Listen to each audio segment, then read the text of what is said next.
Hello, friends. Welcome to the live stream. Welcome to my latest video. We're talking about terrible D&D players.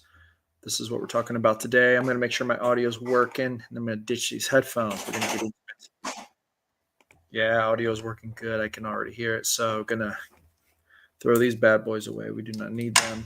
All right. I hope everyone's having a great night. So basically, here's what we're doing.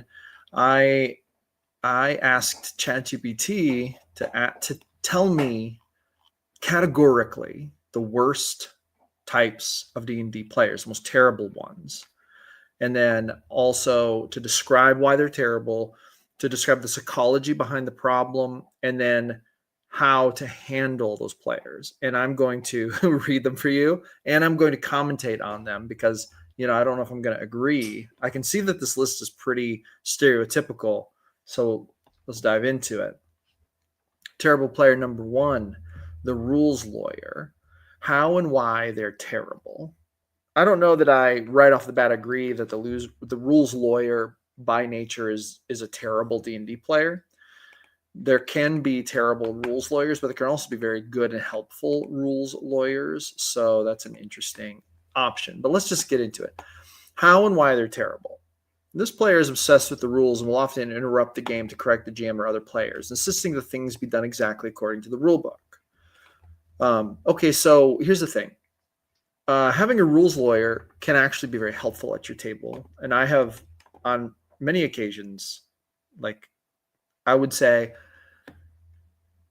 specifically value people who brought a good knowledge of the rules to the table. Dirty Socks is in the house. Hey, Dirty Socks, how's it going? Dirty Socks is a counselor in our GM Philosophy Discord. Links in the description. You should join us. We are over 500 GMs strong now, talking about awesome stuff, running contests, doing awesome TTRPG stuff, running games, one-shots, people looking for players and GMs. It's awesome. You should join us. Anyway, there's an element of knowledge of the rules can be very helpful to someone like me, someone who, I'm not obsessed with the rules. I'm going to be very honest. The rules are important to me, but odds are good that I'm not going to know every single rule that comes up in a game. How's it going, Mirrodin? Good to talk to you. I think you're Mir from the Discord. I'm pretty sure you commented earlier. Said you're going to be here. Welcome. It's great to see you. Great to have you. So, according to ChatGPT's description, rules lawyers are terrible because they can slow the pace of the game, making it feel more like a legal debate than a fun adventure. There are those types of rules lawyers, but I think we have to draw a line here. I think not all rules lawyers are slowing down the game. Some rules lawyers will jump in and say, oh, that's actually not the way it works in the rules as written. The rules say this. That is not unhelpful. I don't have an issue with that at all. If someone has that knowledge and they want to bring it up in a situation, that's fine with me. Where the issue comes in is if the GM says, okay, gotcha, but I think we're going to rule it like this way. And then they continue to argue that. Obviously, that's when it becomes an issue. I did a video about this not too long ago. Dirty Sock says, doing good, will be listening, but not as active as yesterday. We'll post if possible. Heck yeah, sounds great. Always appreciate people joining in, listening in, contributing, whatever. We're just here to hang out. We're here it's a chill time. It's a chill time. No pressure. Okay, so what's the psychology behind the rules lawyer? Okay, this is what I asked ChatGPT. Next. This behavior often stems from a deep desire for control or insecurity. I would also add on a positive side that it can stem from a love for the game and a love for the system. I really think that's a real thing that can inspire rules lawyering, and that's like the positive aspect of it. The player may feel that adhering strictly to the rules is the only way to validate their participation or maintain control in a social setting. I've met those kinds of people, but I don't think they're the only kinds of people who are rules lawyers. I think some people are rules lawyers simply because they care a lot about the game, they read a lot about the game, they're very well versed in it, and the rules matter to them. There are people who find comfort within the parameter of rules. I think rules lawyers probably fit into this. To them, when they understand the rules, they understand how they can best perform within those rules. But if people start throwing out the rules, it's like, whoa, the whole system's changing, right? It can be scary. How to handle a rules lawyer. This is what ChatGPT said. Acknowledge their knowledge, but set clear boundaries by emphasizing that the GM's rulings are final for the sake of fun and game flow. Encourage them to save rules clarifications for after the session or in a side conversation, and explain that the rules are a tool to enhance the game, not a rigid structure. I don't know that I 100% agree with that. Like I said earlier, I kind of value it when players jump in and say, oh, actually, the rules say this. I'm not mad about that at all. It's what comes after that that determines whether they're a positive or a destructive rules lawyer. Waz is in the house. How's it going, Waz? Mirrored in Whitefall says, I am. Also, I agree that it's good to have rules lawyers at the table to help new DMs and GMs to run the game. But I also do think that the title rules lawyers tends to be thought of negatively. It does tend to be thought of negatively. Is there a stigma? Is there an undue stigma about this? I don't think that, like we talked about this last night, about the Spotlight Hog. I don't think that the rules lawyer stigma is as bad as the Spotlight Hog stigma. But I do think there's a stigma about it. And I don't know that it's fair. So do I agree that the rules lawyer is a terrible player to have at your game? No, not universally at all. In fact, I really have an appreciation for rules lawyers who don't take it to a negative place, right? Who don't take it to like a place that actually disrupts the game. Not all rules lawyers actually disrupt the game. Are they a terrible player? They can be, but they're not. I have had terrible rules lawyers at my table. I have had people actually argue with me about rules in a very disruptive manner. I have kicked rules lawyers out of my group before for that. I've done it. It wasn't pleasant, but it had to be done because it was ruining the game for everyone. It was becoming confrontational every single session. Waz says, as a newest GM, I like my rules lawyer. It helps me so much with tricky decisions. Yeah, I agree. I'm not a new GM per se, but I'm no professor, man. I haven't read through the 2024 Player's Handbook and memorized every single rule. Absolutely not. 30 Sock says, as a positive and negative. Positive is a reminder to consider its comment. If they are disruptive during the session, that's a bad thing. For sure. I agree. I totally agree. Let's talk about a terrible player number 2, the murder hobo. Okay. I've had a lot of murder hobos at my table, a lot. And I'm just going to say this once again. I don't know that they're a terrible player. Here's what ChatGPT said. How and why they're terrible. This player consistently resorts to violence in every situation, disregarding diplomacy, social interactions, or moral considerations. They often derail plot lines by attacking NPCs or random elements, making the campaign feel aimless and chaotic. Okay. Here's the thing. I have had a lot of murder hobos at my table, like, the setting the tavern on fire, murdering the tavern, the innkeeper. Okay. However, so usually true, terrible murder hobos, like the ones who legitimately, their aim is not at all to play a game they care about, which I think is what this is referring to. In my games, this has been true, 99% of the time. I've never had to kick a murder hobo out of my games, like, for being a murder hobo. I've never had to do it. I've had to kick rules lawyers out. Never had to kick out a murder hobo. True, chaotic, negative murder hoboing is a symptom that they don't really care about the game. And in my games, they almost universally show themselves out within 3 sessions. They literally stop coming because they realize everyone else cares a lot. They realize there's more at stake. Other players start holding them accountable for the chaos they're causing. Other players let them suffer in-game consequences without intervening. Before they know it, literally in-game, they find themselves imprisoned or on somebody's dirty black book list. They've got assassins coming after them. They kind of run out of fun and they leave the game. That's what happens to like 99% of all the truly like terrible murder hobos I've had in my games. They show themselves out within 1 to 3 sessions. And then the other players are like, oh, well, I'm glad that's over. and that's like a team effort, right? That's like a team effort. That's my take on the murder hobo. Now, there are people who play chaotic characters who do chaotic things. But there are kind of like murder hobos though, but the murder hobo that cares about the game and they're just playing a chaotic character, to me that's different. I'm for the chaos. How can you say playing a lawful good character is good role play, but playing a chaotic neutral character is not? No. There can be deep role play for deeply chaotic characters, even though they cause a lot of chaos. Is chaos any less relevant than being lawful? I don't think so.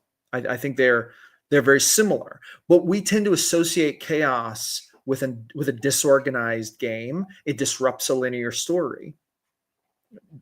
Are we here for linear story? Not me. I want to run sandboxy games where the players push the narrative in whatever direction they want to. If people ruin my linear campaign idea, good. That means that wasn't meant to be the story in the first place, right? Sometimes I think people don't like it when I say that. And sometimes I think people don't think I'm being serious about that. I really like the kind of comments I've gotten on my sandbox game content have literally led me to believe that people don't actually believe that what I'm proposing is sandbox. Because according to a lot of people, it sounds like true sandbox quickly devolves into a boring game that means nothing. That doesn't have to be the case. You can have a sandboxy game with many different story arcs being thrown at the characters all the time. You just let them choose it. You don't force it on them, right?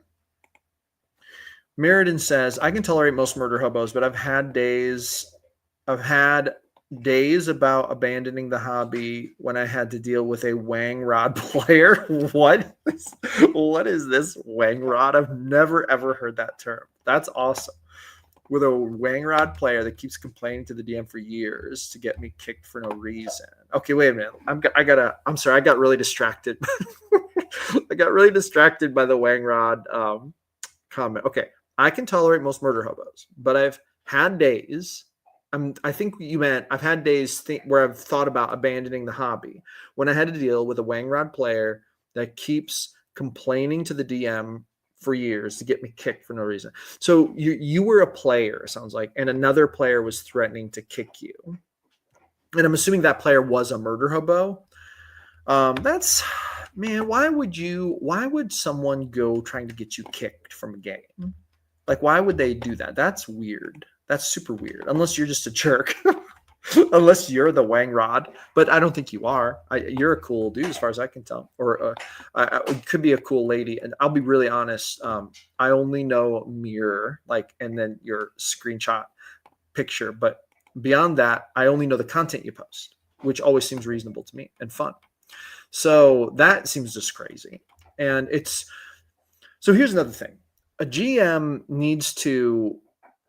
They need to kind of rein in the crazy. They can't let their players get all crazy. They can't let the players get all crazy and start drama. Okay. Now, later on in this list, number 7 is the drama queen. So stay tuned. We're going to talk about the drama queen here. William is in the house. How's it going, William? Good to talk. Good to see you. Good to have you on the live stream, my late night live stream. Because my life is not normal and I literally cannot be available at normal hours like normal humans. Mirren says, yeah, sorry for bad grammar. The guy was not a murder hobo. He was just a power gamer jerk. Okay. Power gamers. They're not on this list. Okay. They're not on this list, but let's talk about power gamers. Are they a terrible gamer to have at your table? I don't think so. William says, well, this is usually my normal hours, so about 4 or 5. Well, so for me, it's like work, normal things during the day with normal people. Then at night, I put on my Batman costume and I get on YouTube and I talk about D&D and other weird things that that 99% of the people that I'm around in my quote unquote day life wouldn't understand or care about, probably because they're not cool enough. They're not cool like the cool kids are. They're not cool like us. Check out my mug. I think it's backwards. It says you got this, but I think my camera's mirrored. So it says like Oi Top Sith. I don't know. But it says you got this. Okay, so power gamers. I actually have a fondness in my heart for power gamers and min-maxers. I think power gamers and min-maxers are very, very similar. I love min-maxers. Min-maxers can really make games hard to balance. They can make games hard to balance.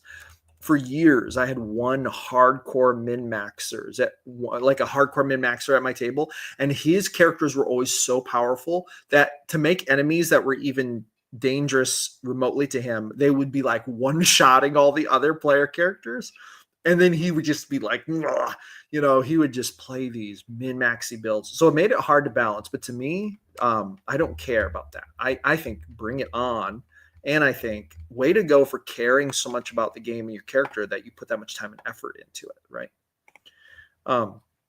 Dirty Sock says power players are not that terrible, but it can take a bit more prep to consider their strength. But most of the time, this drives the narrative in my experience. I agree. That's exactly what my experience has been as well. So power gamers, probably not a terrible player. Wang rods, definitely a terrible player to have at your table. Screw those jerks. But the power gamers, generally okay.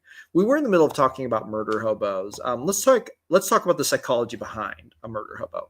Often, this player sees D&D primarily as a combat-focused game and wants to feel powerful and in control. They might also lack an understanding of or interest in role-playing aspects of the game. That's true. I've seen a lot of good RPers start out as murder hobos before they mature. Right, that can be a way people start because they just don't know what's going on. They have no idea what's going on. Mir says they can be a good part of the game for experienced players. As a low experienced GM, it makes things difficult to make the game feel fun. Do you mean power gamers and min-maxers or murder hobos? Which one do you mean actually? But yeah, if you're talking about power gamers, 100%. But murder hobos also, because you don't know how to deal with them sometimes. Sometimes it's hard to deal with a murder hobo and all the chaos. It is very hard for game masters to deal with chaos sometimes because they're used to thinking in such structured, like linear ways, right? It can be very hard to do that. Power gamers, yeah, no, totally. It's very challenging it's just balancing a combat is very challenging. Yes, totally. It's also challenging if you allow PvP because you have situations where your power gamer can probably take the whole rest of your party without an issue if it erupts into PvP. I one time ran this crazy campaign. I've got links to these. If you search for, I'm not even going to go look it up right now, but I've shared stories about these. My Mazak games. I had 3 epic level campaigns that I ran over a 10-year span. And in the first one of those games, it was a wild trip, man. I would have 8 to 13 players a night. I had a core group of like 6 to 7 people who were there twice a week, and then other people who would kind of, be there once a week or once every 2 weeks or whatever. And like every single session, there was PvP combat, just wild. Like there was this one guy playing a lawful good Minotaur paladin of the god Hieronius, and then there was a chaotic evil orc worshiping Hextor, and the two of them would literally try to kill each other every single session, and the whole rest of the party would sometimes get involved. There was a lawful evil necromancer and a lawful good monk who would constantly like face off with each other all the time. We had a neutral good paladin who was also constantly at odds with our neutral evil or our lawful evil necromancer. It was a wild game. But that experience taught me the value and how much rich depth PvP can bring to a game if you're dealing with mature players. We were not dealing with very mature players. We literally had people get so hurt and offended over this sometimes that they would literally leave, like rage quit in the middle of the session. But they'd drag themselves back next week and they would show up. Those were wild times, man. I can't believe I let that happen, but it taught me a lot about the game. William says, I've come to find that I myself like to aim to be a power gamer. You are a power gamer. When we were playing in the Barren Lands, your character would do more damage in one combat than all the rest of the party would do combined. Like most of the time that was how it went. But it's fun. And also you obviously care about the game, which is very, very fun. And the fact that you care enough to make your characters powerful, make your character powerful. That's super cool and super fun. It's fun to feel powerful in a game. I don't think that makes you a bad person. And I value those players. Okay, let's talk about what ChatGPT says how to handle a murder hobo. Reinforce the importance of role play and character growth, setting up situations where combat isn't always the best option. No, that's not. They're just going to turn it into a combat. They're going to axe whoever it is, and then that's what's going to happen. If needed, introduce consequences for impulsive violence, e.g., NPCs refusing to help, becoming enemies, or causing long-term consequences for the party. Yes, that is the way. That's going to happen. But that is like that tightening the grip. It's like the grip tightens, and then the real role players, their murder hoboing will like adapt, or they'll straighten out, or they're going to bounce. They're going to bounce because they don't want to sit in a jail cell, right, for being a murder hobo. They don't want to do that. It's no fun. But the ones who are here for it will sit in the jail cell and they'll adapt. And when they get out, they'll continue the arc, right? Avery Juno says, hi, I hope everyone's doing well. We are doing great, Avery. Great to have you. Super awesome to have you. Getting quite a crew here at this late or early hour live stream, depending on how you look at it. Let's see how, oh no, we already talked about that. Let's see. Yeah. And then it says here at the end, encourage other players to engage with the murder hobo in character, offering alternatives to violence. I don't think that's going to work. They're just going to try to give them the axe. This is the thing about ChatGPT doesn't understand true murder hobos. I don't think ChatGPT has run enough games to understand what real murder hobos are like, but whatever. Okay, it's cool. This is like job security, right? We GMs know that ChatGPT cannot run a deep, immersive game of D&D, at least not yet. It just, I can tell sometimes by the information it gives me, by the advice it gives me, that it's a little bit off. It's a little off, but that's okay. That's good. All right. Number 3, third terrible type of player to have at your table. Avery, just engage with the murder hobo. Yes. Just engage and see how long it takes them to try to set you on fire. That's what's going to happen. Juan says 6 p.m. for me. Drinking tea. What kind of tea do you drink? What kind of tea is it? I, one time for a whole winter, I committed to drinking green tea every single night. That was also the same winter I learned to play Magic the Gathering. Me and my wife at the time, we had 2 very young children, and we were in an in-between stage for some reason with D&D. We were not, for some reason, we weren't running D&D at the time. This might have been before we did D&D. But that was our routine. Every night we would drink green tea and we'd play Magic the Gathering. And that's how I learned to play Magic. Green tea? Heck yeah. Avery says, I love green tea and Magic the Gathering for that matter. Avery, do you play Commander? That's really the only format I've played. I played Brawler, or no, I played, what is it? Which the one online? It's been so long now since I've played, but it's like the 2-year cycles. I think it's Alchemy. I do. Yeah, heck yeah. Everyone plays Commander who's cool. All the cool kids play Commander. I have a few decks, nothing crazy. That's super fun. Maybe we should do a Commander night in the Discord one of these days. I've heard you can do that if with a webcam if you do it. Like there are ways to make it work online. That'd be super cool. My favorite deck is a red blue Locust God card draw hug deck that then in late game burns people for how many cards they have in hand and punishes them for drawing cards. You're down? All right. We need to set it up. Waz says never touch Magic the Gathering. I think Magic the Gathering is safely, it's safe to say it's like 3 levels nerdier than D&D. I've often said that TTRPG gamers are like the jocks of the nerd world. It's the coolest nerd stuff. It's super cool. Magic the Gathering is just nerdy, but it's so much fun. Mir says, I'm currently working on building a cat commander deck. Heck yeah. Are you going to run Kemba? Kemba Ka Regent? Are you going to build Tron? Heck yeah. Tron Kemba. I had a Tron Kemba one time. A Johnny. Oh, heck yeah. So you are, oh no, so for some of the cards, ooh, you may still be building Kemba Ka Regent. A Johnny, there's some really good Ajani cards, very powerful for white cats.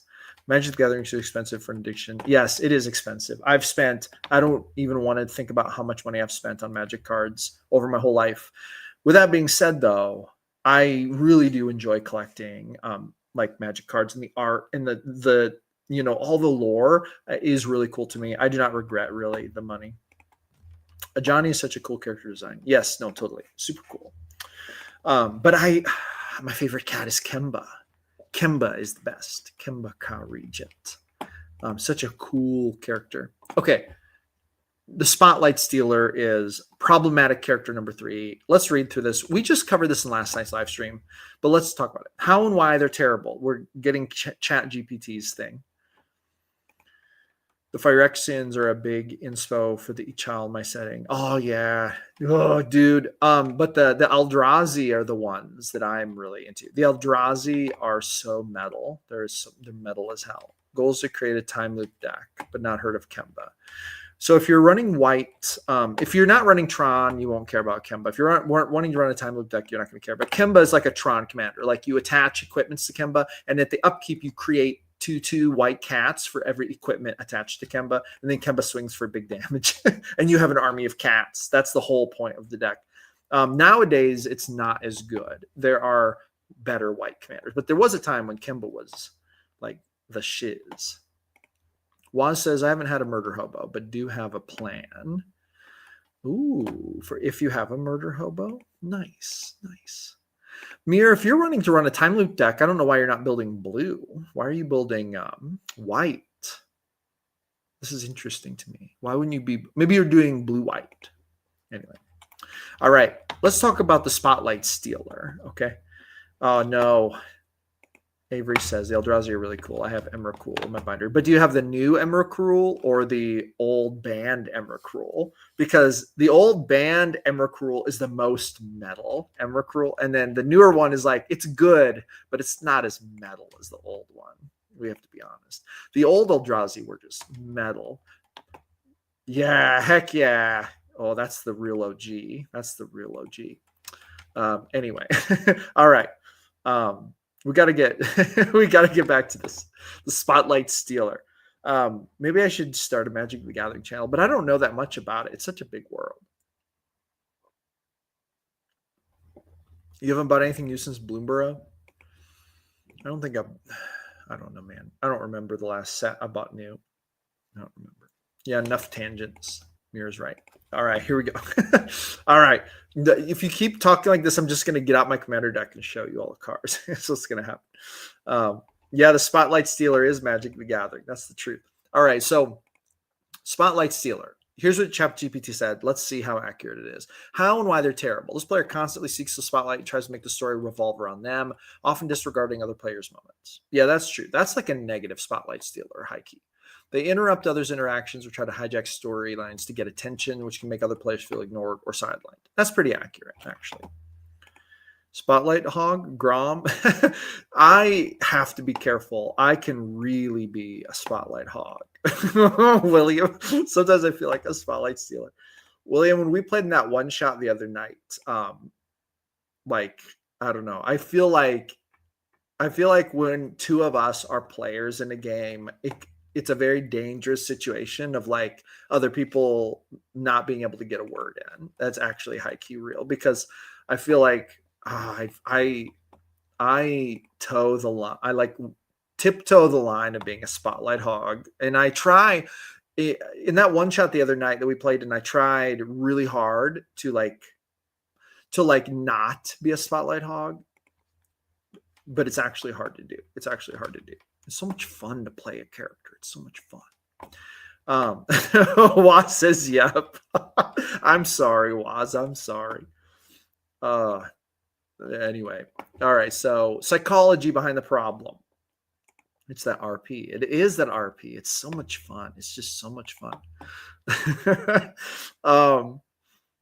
Avery says, I would really like to see Rock Shaka again in a game when he can really shine.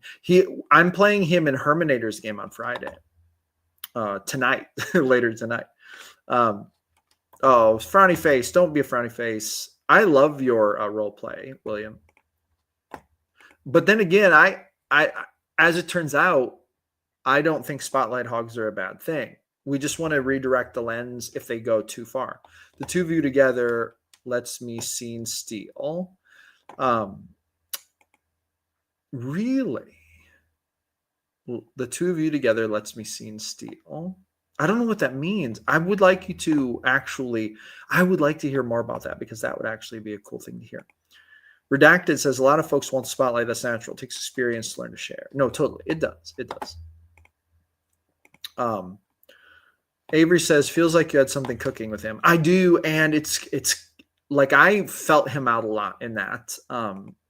He's like, I'm developing him. I'm really into that character. He's such a fun character. Like, there are like aspects to his personality that did not get to come to light. I'm hoping they'll come to light in Herminator's game. We'll see. William says, Lo, we need a Heart and Rashaka game, it seems.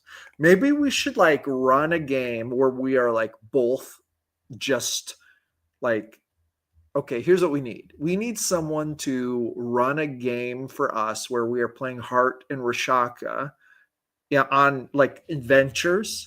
And it's sort of like a funny but serious game, and we are the only two players, and we can like spotlight hog all day long. That would actually be metal as F. Avery says maybe you could do a spotlight piece on him for the zine. Yeah, totally. I would love to do that. But yeah, it's so funny though, because Heart is lawful good and he's literally chaotic evil. Like that's his alignment. So it'd be very, very funny. But I don't want to make him, when I play chaotic evil characters though, I always want to find a reason for them not to hurt their own party, because that's just ridiculous. That starts to get like actually hikey disruptive. So there's got to be a reason for them to help their party, but actually developing a chaotic evil character is fun and cool.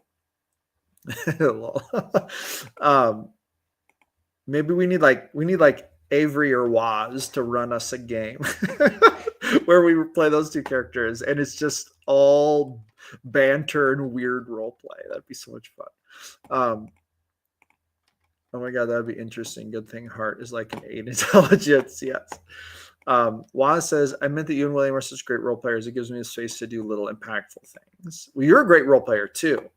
And Zoda was a really cool character, actually. And when I was watching back, because I filmed the first episode of Tabletop Audit, and I was working on that, and I noticed some of the little subtleties you did with Zoda that I didn't notice first time around, like the little yep, like that was so cool. It's actually really good.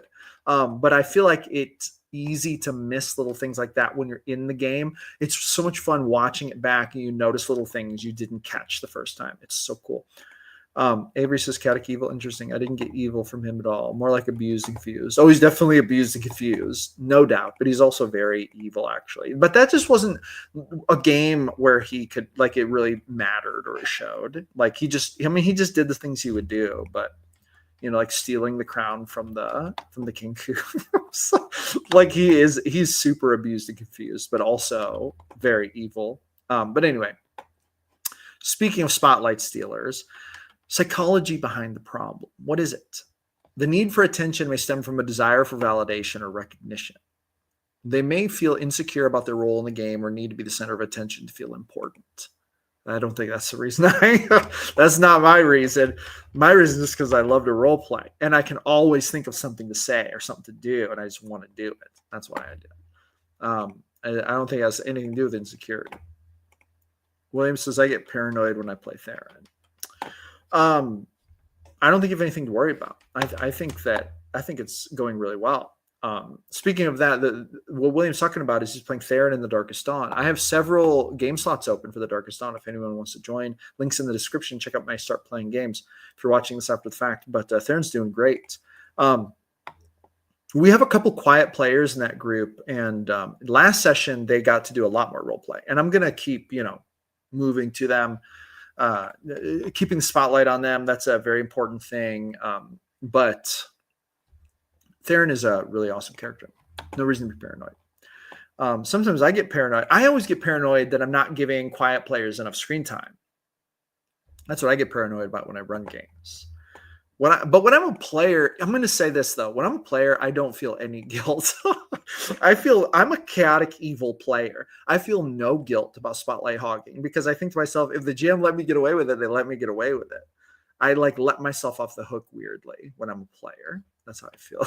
Like I have zero guilt about stealing spotlight when I'm a player. I don't want to be a jerk. I just don't feel guilty about it. Okay, here's what ChatGPT says about how to handle it. Foster a more balanced table dynamic by giving everyone time to shine. In group discussions, explicitly ask quieter players to share their thoughts or actions. I think that's true. You can also create moments in the narrative that highlight other players' backstories and accomplishments. Address the behavior calmly but firmly, letting the spotlight stealer know the group needs to share focus. Yeah, I mean, I don't know. Address the behavior calmly but firmly. I think that's a little too far. Just shift the spotlight. Just, while one person's role playing a lot, jump in and say, okay, now at that point, like, what are you doing, so and so? And move the spotlight to the quieter player. I think that's all it takes. Avery says, I'm a theater kid and love to RP, so I have to make a concerted effort to not hog the mic. Yes, I totally understand. William says, I try to at least bring some of the players in, but I do love to play him like a story playing out. Yeah, no, totally understand. I like to bring other characters in too. And I try to do that. I think the more the merrier usually. I really try to do that. All right. So let's talk about terrible player number 4, the lazy player. All right.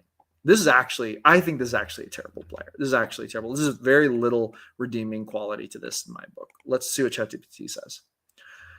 How and why they're terrible. This player refuses to engage with the story or contribute to the group dynamic. They may rarely participate in roleplay, fail to make decisions, or constantly rely on others to move the plot forward.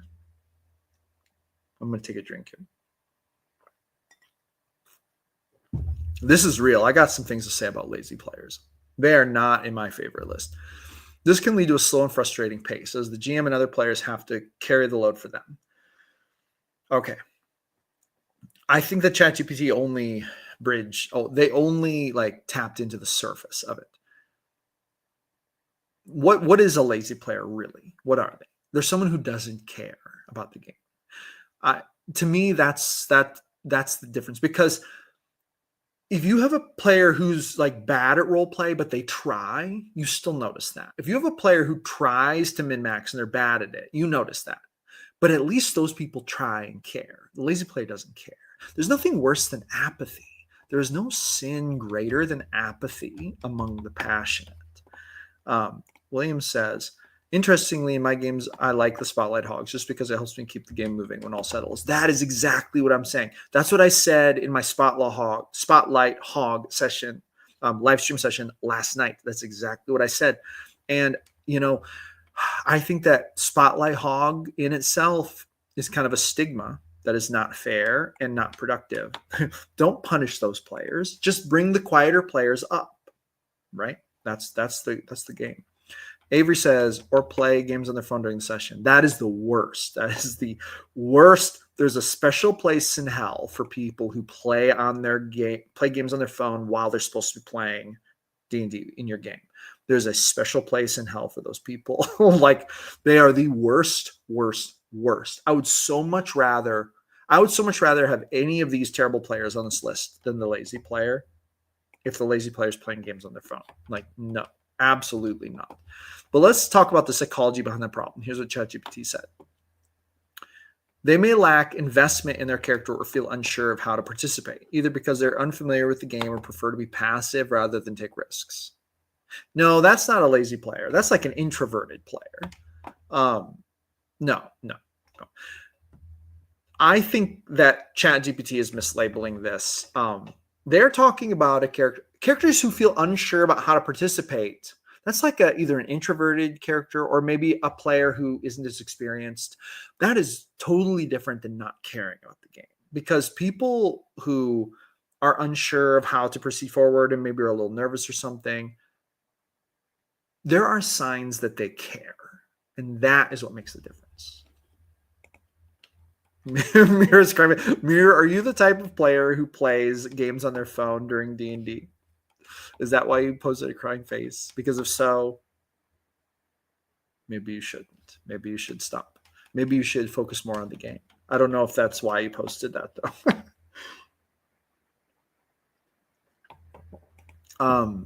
I don't think that ChatGPT is accurate on that psychology. But here's how it says how to handle them. Encourage the player to develop a backstory, make decisions that are in line with their character's goals. This is true. I think that working with players to create backstory is the foundation of a good campaign. Like, you can just launch into a campaign, but I have become so sold on the idea of creating an in-depth backstory and then using that to fuel your campaign. I don't think there's any other good way to do it, to be honest. William says, I never understood the phone during the game. I have games here at the game store, excited to play, yet they'll be on the phone.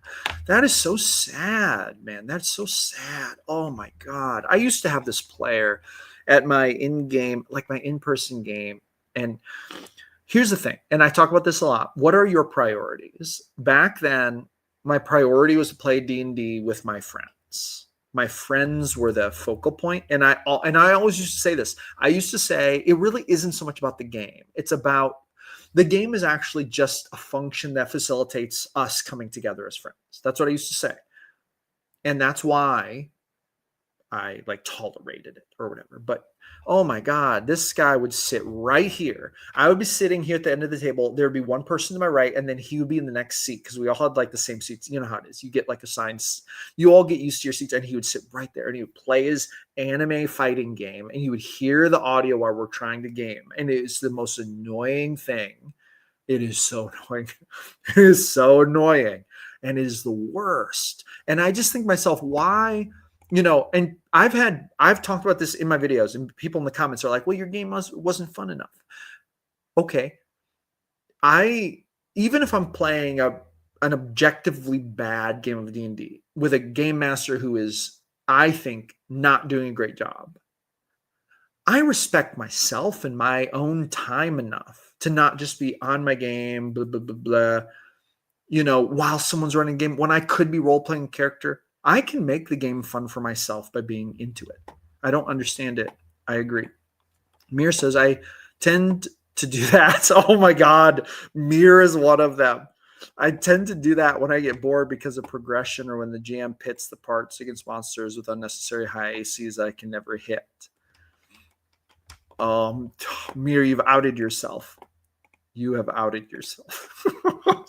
No hate. It's fine. There's a place for every player. I'm just speaking personally, man. I'm speaking personally. I would challenge you. So here's the thing.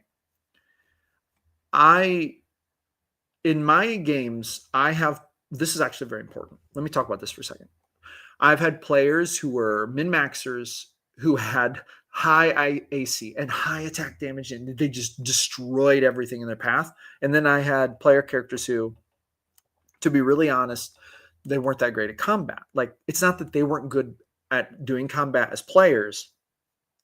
Their characters were not optimized for combat. Their characters are optimized for role play. But I would make sure that they got moments to shine too, right?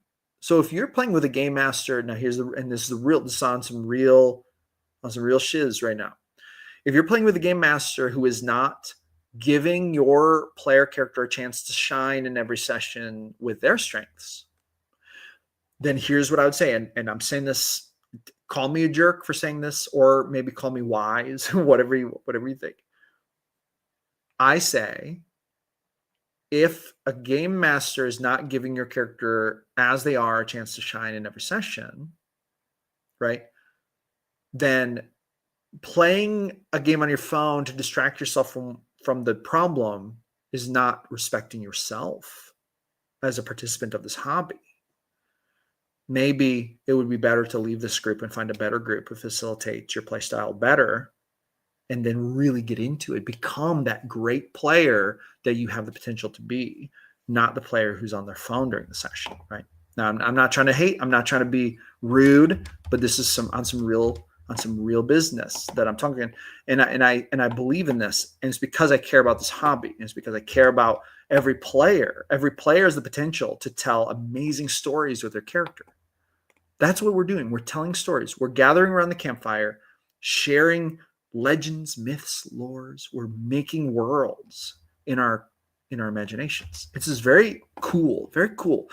But then if we're not engaged in it enough that we're even like participating actively, what are we doing? What are we doing here? Some GMs are like, you as a player, you might be better. You might be too good for that game. This happens. Some players are literally too good to be with some GMs. You have to leave and find a new GM who holds your respect, holds your attention. William says, I think some players are interested in coming together, passing time with a group of friends, and the game is background. Yes, and that's super valid, super valid. True RPers are glued to a game and are interested in GM narrative and players. Yes, and that's the kind of game I'm interested in. So I'm biased in that sense, right? I'm biased in that sense. Mir says, I can be a good strategic gamer, but I'm bad at optimization and power gaming. But also I prefer to be honest than hide truths. That's good. No, that's really good. You say, I can be a good strategic gamer, but I'm bad at optimization and power gaming. I'm going to be honest with you, friend. I'm going to be honest with you right now. It doesn't matter. Like you don't have to be good at anything to be a very successful player and to be a very amazing player, because we're here telling stories. There is no like, oh, if you can't hit a 23 AC, you suck as a player. Any GM who would say that, that's not even capturing the real spirit of what TTRPGs are about. They're about creative storytelling, telling stories together, creating stories of these characters, right? Unless you're playing literally a war game or something that all that matters is the combat. But you say, I can be a good strategic gamer. It doesn't matter. You can be whatever gamer you want to be. Be the kind of gamer that you are best at. Maybe you're good at role play. Maybe you're good at min-maxing. Maybe you're good at like, I don't know. Maybe you're good at playing a lawful good paladin, and that's like your niche, and that's what you enjoy, and that's the thing. There's nothing wrong with that. There's nothing wrong with that. But I think that caring about the game takes us to a new transcendent level of enjoyment in the hobby. I really believe that's true. So that's what I'm talking about. That's why the phone thing bothers me so much, because it's not like, that's definitely not the way to transcend in the hobby. The way to transcend in the hobby is to make yourself a part of a story, right? And this involves full focus, like being fully focused, being fully immersed in the game. And as players, we have a lot of power over, whether we enjoy game. And I'm going to tell you what, I enjoy the hell out of being a player. I enjoy the hell out of it, probably too much. As me and William were saying earlier, I'm probably a spotlight hog, but I enjoy the hell out of it. I make it a great experience, even if the GM isn't perfect. And I know there's no GM that's perfect. And I appreciate the hell out of GMs who try, who care. That's what matters. A GM who really cares and they're trying to do a good job. Like that one shot we played with Crossheart the other night. I had so much fun. I had so much fun with that in that one shot. I'll be honest, Crossheart, he is so different from me in so many ways as a GM. He does things I would never, ever do. He does things I don't even fundamentally agree with sometimes. It doesn't matter. I still had a banger of a time in his game. William says, I think from every group, I always have a pick of players I list in my mind as the top for a great game of story. A game of story. To me, that's what TTRPGs can be, and I think it's when they're at their best, that's what they are. They are a game of story. That's a great way to describe it. I think your emphasis there was like on the all-star pick. Like, I think that was your emphasis, but what I got from your comment was that line. What a great line. A great game of story. My Critical Role style show that I would choose. Oh, yeah. Someday I hope to run a game that could have the production value of that. That would be so much fun. It's hard to do that. Mir says, as a GM, I turn off my phone so I can be 100% focused on the players. In the past, it was a rule to not have a phone out unless it is important, but I've dialed that back. I have also had that rule before at my in-person games. I have had that. I have totally had that rule, and I think the games were better when that rule was a thing. I think every player became a better version of themselves when that rule was thing. So good job on that.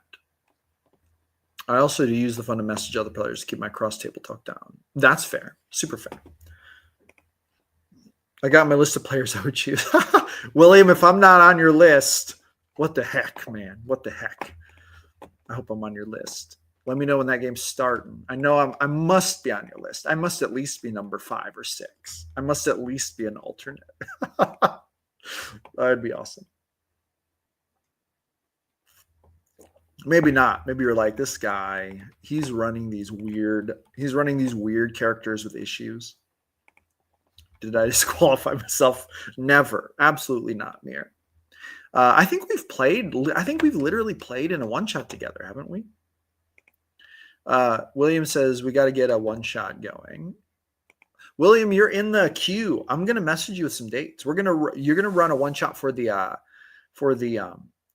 tabletop audit series. It's gonna be lit. It's gonna be lit. Yeah, we did. Yeah. If I recall, it might have been Cross Heart's last one-shot we did, which was awesome. If I'm not mistaken. I think I was playing the squirrel, or it might have been in Malik's one-shot. I can't remember which one it was. Now that I think about it, I think it might have been Malik's one-shot. You're a great player. Hell of a player. I had a great time playing with you. Circle of Spores raccoon character. Oh, I think that was Malik's game. I can't exactly remember which one it was, though. I've played a lot of them. And listen, here's the thing. I've played with some GMs who really grip me, right? And I've played with some GMs who I'm going to be honest. They're constantly doing things, and I think to myself, oh, don't do that. Don't do that. I can still have a great time either way because I respect myself as a player enough to commit myself to telling the story of that character. And maybe I spotlight hog a little bit. Or maybe I spotlight hog just a little bit. Whatever. It's fine. All right. We've talked about the lazy player enough. Let's talk about terrible player number 5, the troll. They use the Humblewood material. Do you remember who the GM was? I don't know. The Humblewood material doesn't ring a bell with me. But let's talk about the troll. Okay. This is actually a terrible player too. I think this is the second worst type of player to have at your table. How and why they're terrible. This player's main goal is to disrupt the game for their own amusement. That is a super accurate description of what the troll is. Often by causing in-game chaos, insulting other players, or undermining the GM. Their actions might not be malicious, but they can quickly poison the table's atmosphere. Yes, that is 100% true. That is actually a good description. Not the troll. Trolls are the worst. They are the worst. I can't remember, but you did play your squirrel character. Yes, I played Chuckalandra Acorn Thumbleweed. I love that character. I can't remember, but you did play. Yeah. We're here to vanquish evil and make friends, and I'm all out of friendship slots. So buckle up, you boogly-eyed bastards. I love playing that character so much. And she's not a troll character. Sometimes I think that people think I'm running troll characters because, okay, here's the thing. I want to play extreme characters. I want to play extreme characters. And when you go to extremes, in some situations, they can almost seem troll-like, but they're not troll-like. My characters are not troll-like. So let's talk about the psychology behind the problem of the troll. Okay. The troll seeks attention through negative reinforcements. Oh my God.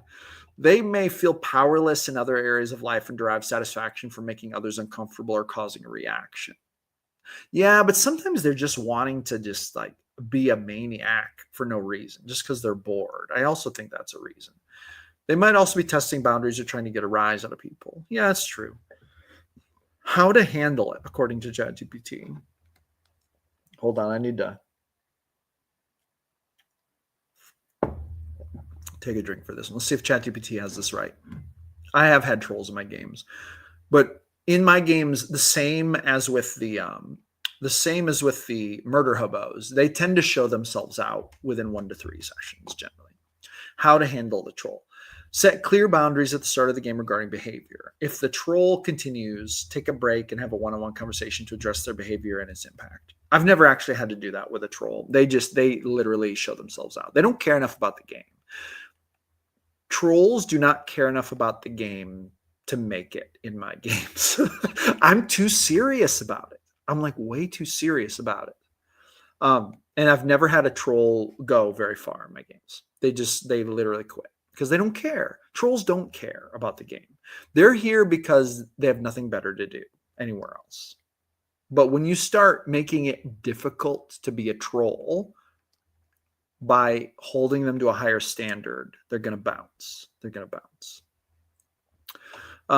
Let them know that while humor and chaos can be fun, respect for others at the table is paramount. Reinforcing the idea that disruptive behavior is not acceptable and consequences will follow. I also think that other players make a big difference here because I have been I don't know if you call it blessed or lucky or fortunate to game with players who would immediately call trolls out and be harsh to them, and I would let it happen because they deserved it. And that would drive them away too. And sometimes players need to be the voice of that, and they do a great service by being that voice. William says, trolls, I don't have very long. Lol. One thing I don't like, if a gamer argues with me or gives me speech of lore and how things should be. Yeah, but that almost strikes me as like rules lawyery, right? Like to me, that sounds like more like a rules lawyer. Because if someone cares enough to give you a speech about lore, then they must care. But a troll doesn't care. I feel like that's the difference. It's the same with a lazy player. But the difference between a troll and a lazy player is that the lazy player isn't taking their lack of caring out on everyone else in a direct, aggressive way, but trolls are. Trolls are like the second worst, man. Although I almost prefer a troll to a player who's on their phone. Actually, high key, I prefer a troll. At least then I get a challenge out of it. William says sometimes what the undercurrent is they are doing to troll. I don't think I've ever had a player argue with me about lore to be a troll. For me, it's always been like they just mess with the plot or they mess with a thing. They try to burn the tavern down. It's kind of like being a murder hobo. So there's like a Venn diagram. Murder hoboing and trolls overlap at a certain point, right? And then but according to you, which I don't doubt at all, it sounds like trolls and rules lawyers can overlap for sure. I have rules lawyers who are actual lawyers in my game. That's actually funny. We just talk about rules. Yes, no, totally. I think that it's super possible that people will troll with the rules. Let's see what ChatGPT says about how to handle the troll. Set clear boundaries at the start of the game regarding behavior. If the troll continues, take a break. Oh, no, we already talked about this. I already read this. Let them know while humor and chaos can be found, respect for others at the table is paramount. Yeah. We've talked about them enough. The trolls don't deserve any more of our attention. You know what they say, never feed the trolls. Never feed the trolls. The more attention you give them, the more you feed them, right? So let's just move on. Let's move on to number 6, the dead weight player. Okay. Here's what ChatGPT says about how and why they're terrible. This player is present but offers little to no contribution to the game. They rarely take part in decision making, don't engage with the story, and seem to be going through the motions. This can create an awkward dynamic where the other players feel as though they're carrying the game without the benefit of meaningful contributions from everyone.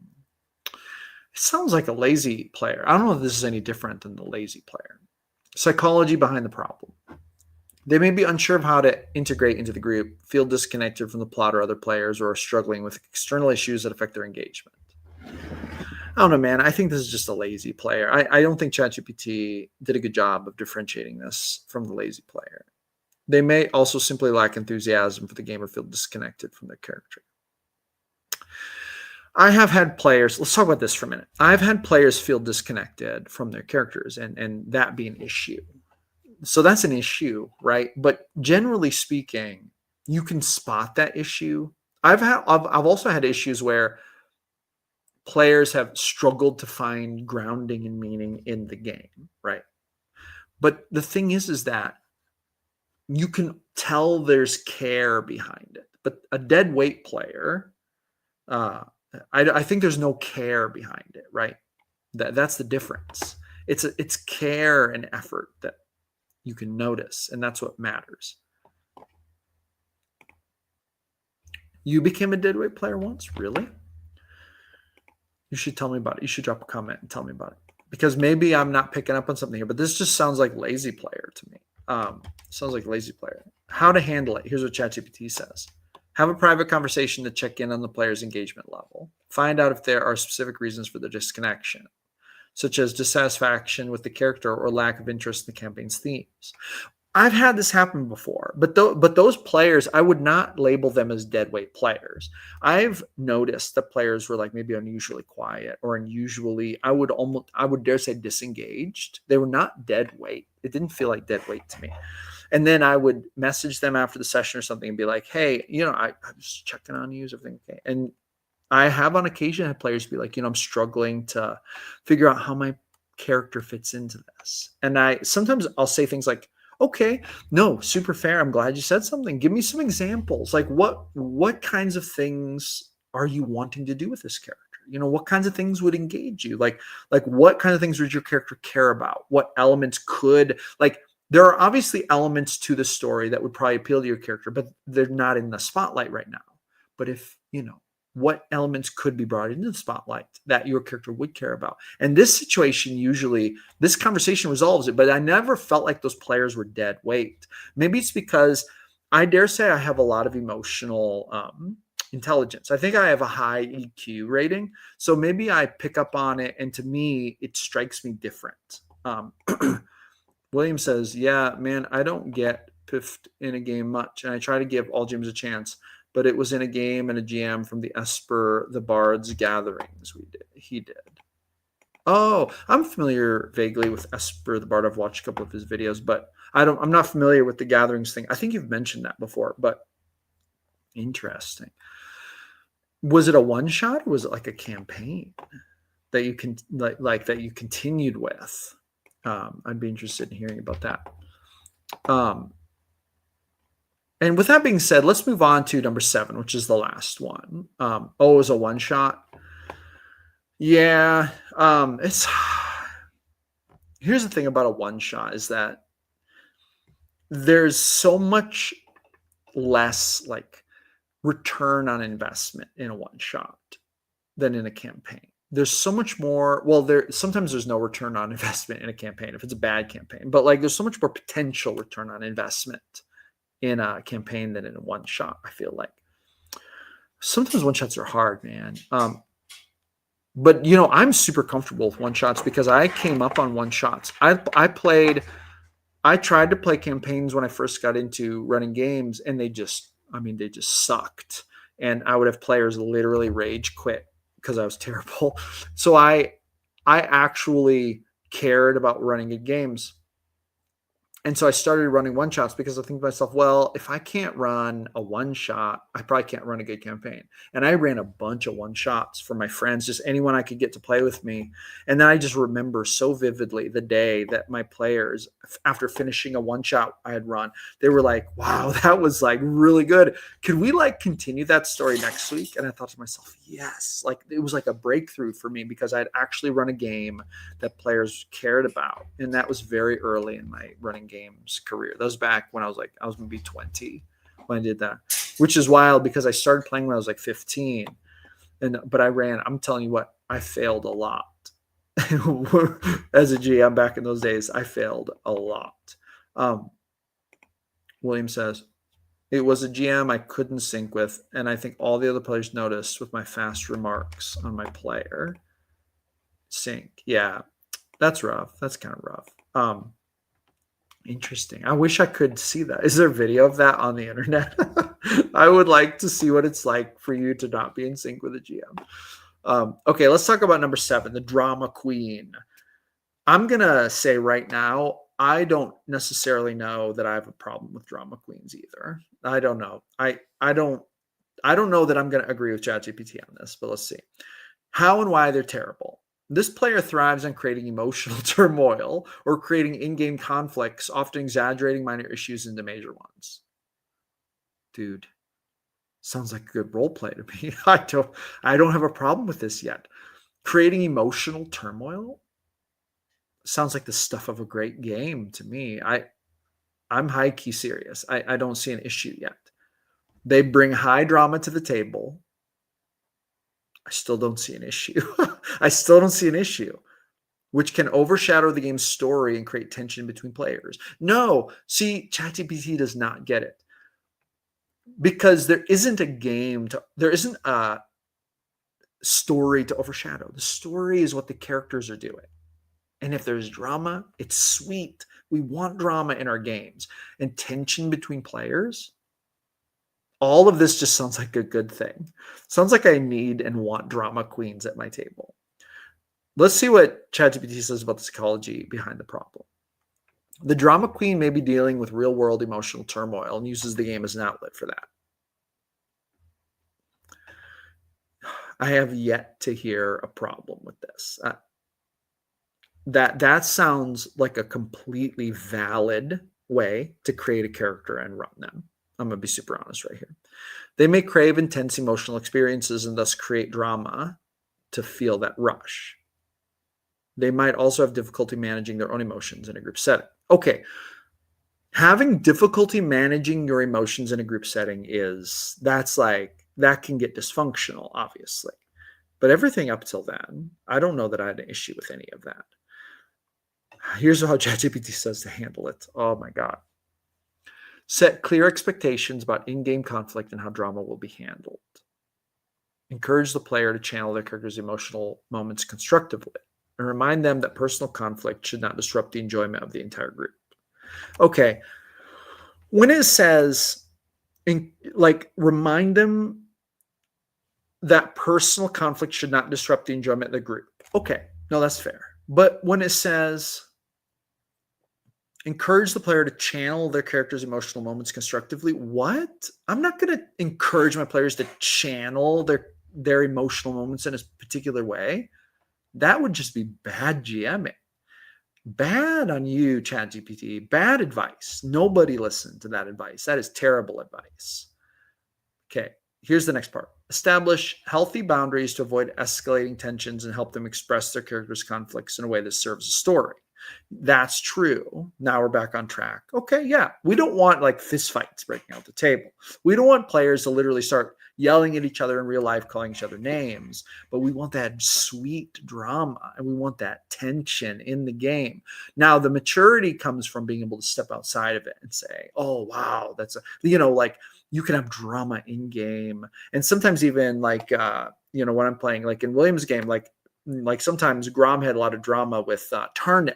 They would kind of be at odds sometimes. And I would sometimes step out of character and say, Waz, I'm so sorry. Like Grom's about to do something crazy. Please do not take this personally. And then in game, he would do something crazy toward Tarnik or something, right? So it's like, but that drama is so much fun. So maybe ChatGPT is equating the drama with like above table or out of game drama.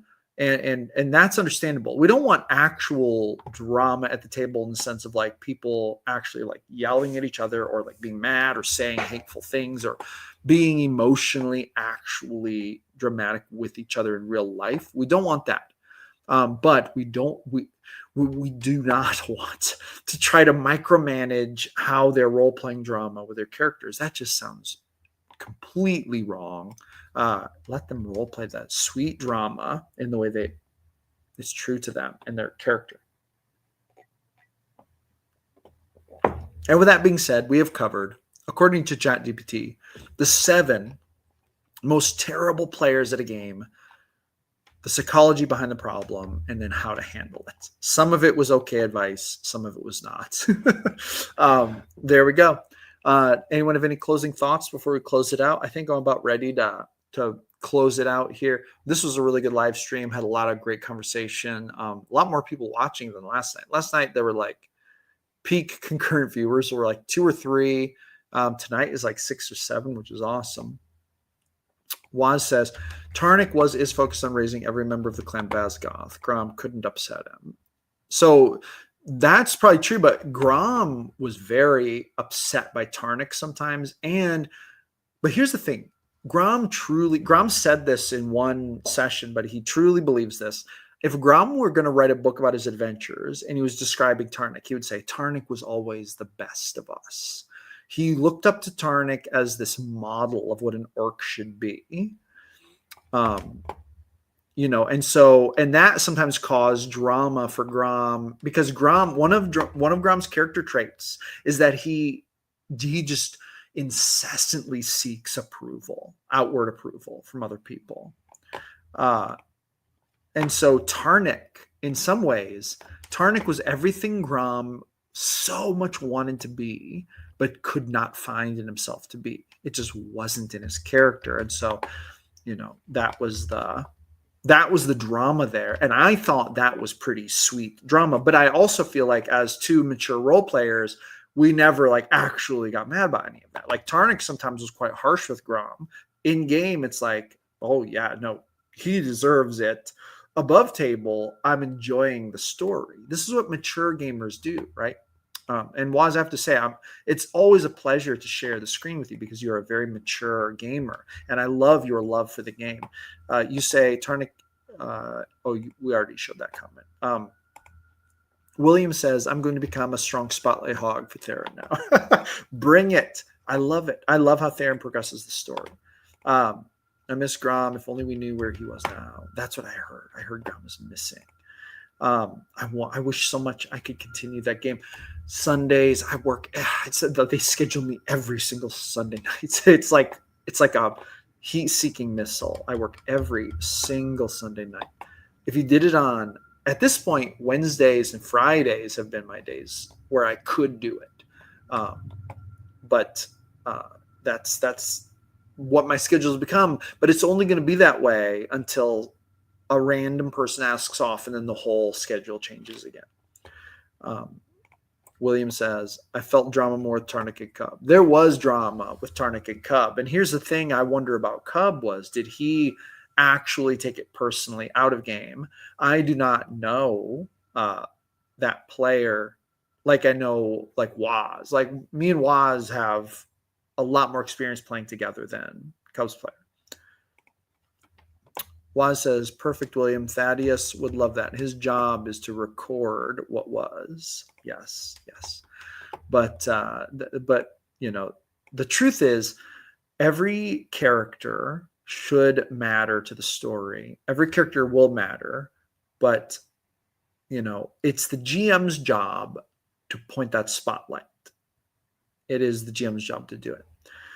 Waz says, no, we had chats out of game. No, as in no, there wasn't drama, or no, there was drama outside of game. Ooh. I'm wondering what you mean. What do you mean by this? I'm assuming you mean no, it wasn't actually real out of game drama because you had chats about it and it was a fun thing and it was about the game. That's what I'm assuming you mean. But I'm wondering what you mean. It would be I have a lot of experience with gamers having actual drama with each other out of game because of what happened in game. I am super well acquainted with that when it happens. It's a feel bad. It feels bad when it happens. I wish every gamer who took part in TTRPGs could be mature enough to keep the drama in the game and then be friends with the people that they're gaming with. This would be the ideal. Mir says, also, I do have to say, ever since that one shot with you, I've tried harder to be a better role player, especially if you're trying to play a Theros, Leonin, Druid in one group I'm in. Oh, heck yeah, that's awesome. Get it. Keep developing your role play. Keep doing it.